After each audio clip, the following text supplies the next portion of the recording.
Sziasztok! Köszöntünk benneteket itt a Mi Kis Konyhánk YouTube csatornáján.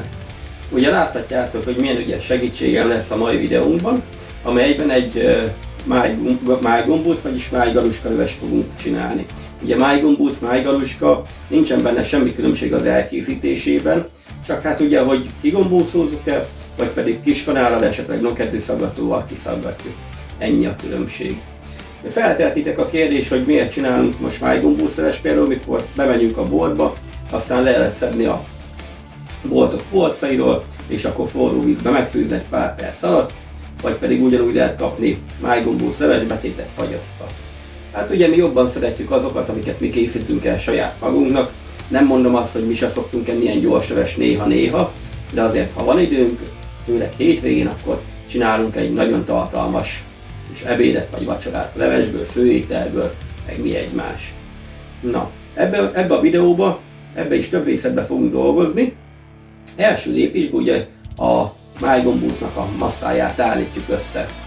Azt lehet csinálni úgy is, hogy például a májat nagyon apróra vágjuk, késsel így szinte lehúzigáljuk a vágódeszkán például, vagy pedig beletesszük egy aprítógépbe. Mi most ez utóbbit fogjuk használni. Mutatjuk, hogy mit használunk fel a májgombóchoz, és mutatjuk, hogy készítjük el.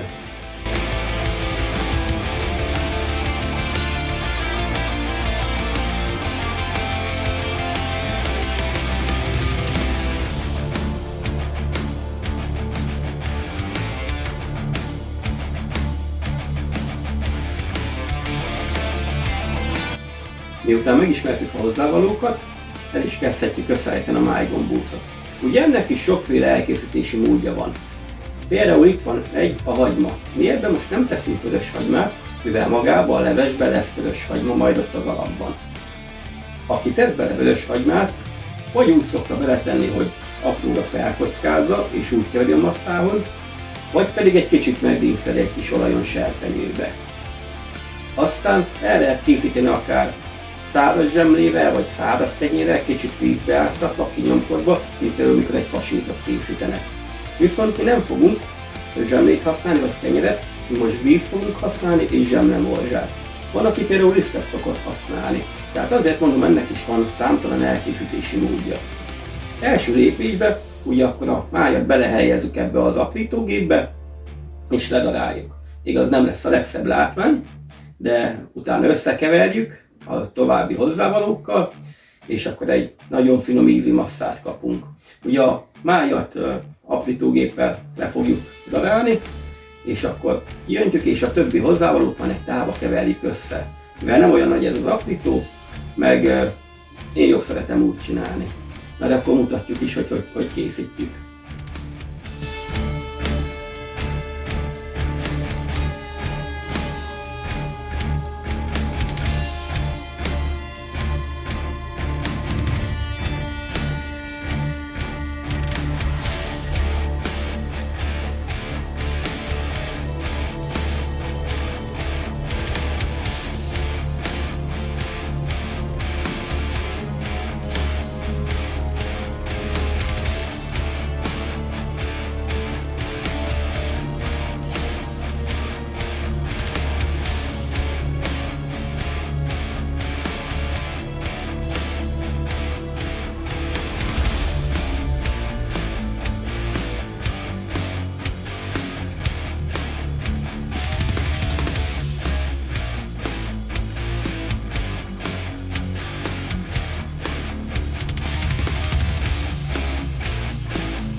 Na akkor összeállítottuk a masszát a májgombóchoz, betettük a hűtőbe pihenni.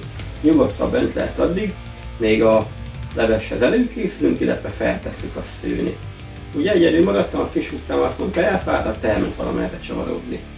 Na, de hogy haladjunk is a dolgokkal, ugye csinálunk egy zöldségleves alapot először is, amit ugye úgy kezdünk, hogy egy kis olajon most nem a hagymát fogjuk elő megdinsztelni, hanem a répát, a felkarikázott, feldarabolt répát, azt fogjuk lepirítani, mert ugye akkor kirobja a karotin tartalmat magából, és attól lesz olyan szép sárga a levesünk. De mutatjuk is majd a lépéseket, és akkor majd utána jöhet hozzá a hagyma, illetve a többi felvágott, felkockázott, felkarikázott zöldség, ami itt található a tárcán.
Na akkor előkészítettük a zöldségeket is, most már azt csináljuk, amit már az előbb is mondtam, hogy egy kis soronyon lepirítjük a sárgarépát, kiereszti a karotin tartalmát, látni fogjuk az oldalon, hogy milyen szép narancssárga színű lett, és amikor ez megtörténik, utána jöhet hozzá a hagyma, kicsit dinszteljük, majd jöhet hozzá a többi zöldség. Ugye a többit azt egy tányérba tettem, mert mehet bele egyszerre az egész.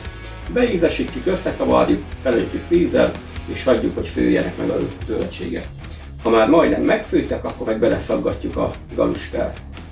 De lehet belőle persze máj gombócot is csinálni, akkor meg ugye ki kell gombócozni, kinek melyik a szimpatikusabb. Mi most kanállal bele fogjuk szaggatni, mint például a nokedlit szoktuk.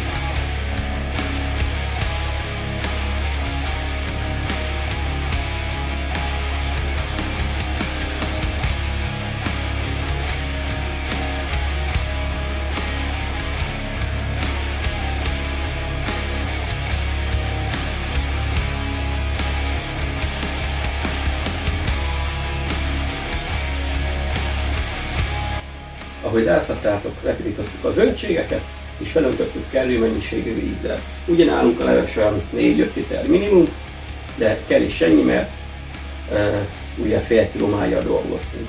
Ha megpuhultak a zöldségek, ezután már csak annyi a dolgunk, hogy ugye még galuskát csinálunk, ezért a májmasszát, a májgombót vagy a májgaluskához való masszát kanállal szépen bele fogjuk szaggatni a levesbe. Ugye mindig egy kicsit belemerítjük a kanalt a levesbe, hogy könnyen lehessen kiszedni a májat. De majd ezt úgy is mutatjuk, nokedlin is láthattatok már ilyet, mikor olyan levet csináltunk, hogy a nokedli kell, így a kis tányér, kis kanál, és akkor elkezdtük beleszedni szépen. Na, de erre a nagy melegre, meg ugye most még van kb. Egy fél óránk, hogy megfújjanak a zöldségek. Ígyunk egyet, nagyon meleg van, kedves egészségetekre. Köszönjük, hogy most is minket néztek, és akkor mindjárt elkészítjük ezt a finom májgombóc vagy májgaluska levest. Aztán tényleg annyi a dolgunk, beleszaggatjuk a májat, és akkor lehet tálalni. Kedves egészségetekre!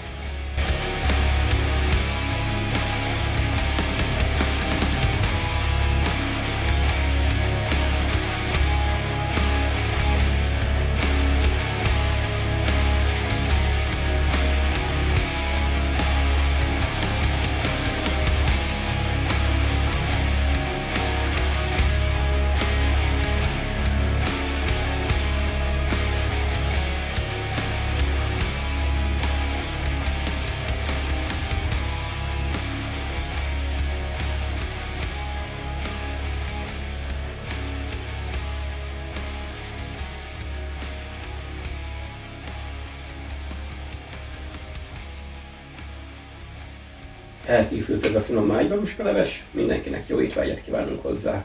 Egy jó tanácsa megfogadjátok, hogyha marad ki a masszából, ne dobjátok ki, hanem bezacskózzátok, és akkor le lehet fagyasztani. Ha kiengedés után egy picit folyékonyabb lenne, akkor egy kis zsemlemorzsával, illetve egy kis búzaradával fel tudjátok húzni szilárdabb állapota, és akkor megint szaggatható lesz, és esetleg egy következő adag levesbe tökéletes lesz levesbetétnek. Ha tetszett a videó, akkor egy feliratkozást megköszönünk, illetve egy megosztást és egy lájkot, illetve kövessetek be minket Facebookon és Instagramon is. Találkozunk legközelebb, akkor is hozunk nektek valami finomságot, de addig is vigyázzatok magatokra és minden jót. Sziasztok!